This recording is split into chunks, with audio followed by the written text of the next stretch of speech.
নোটবন্দি আমার নিজের লেখা কবিতা। গরিব কাঁপে শীতে, আগুন জ্বালায় রাতে, ডিজিটাল স্বপ্ন দেখে আনন্দে সব মাতে। চীনের সাথে হাত মিলিয়ে বিক্রি করে দেশ, রাম ভক্ত হনুমান লাফিয়ে বলে আহা বেশ।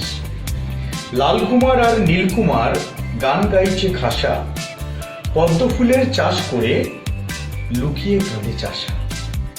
পরাধীন শ্রমিক কৃষক রাজনেতারাও খুশি, আছে দিনের মনের ভাষণ শুনি বেশি বেশি। শিল্পী কবি পায় না খেতে তোষামদি ভালো, জমিয়ে রাখা সাদা টাকা হঠাৎ করে কালো। প্রতিবাদীটা মারা গেল, জওয়ান খায় গুলি, টাকা তুলতে বুড়ো মোড়ে পুলিশ শুনে গেল। বাহ, দরজা গানের আসর বসে রোজ সন্ধেবেলায়, রাজাবাবু যাত্রা করেন টিভির বাওয়াল মেলায়।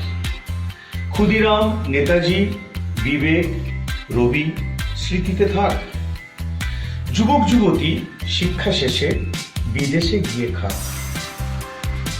এই লেখাগুলোকে আমি বলি আমার বিবেক থেকে উঠে এসেছে, সেই জন্য বিবেক বাণী। সকল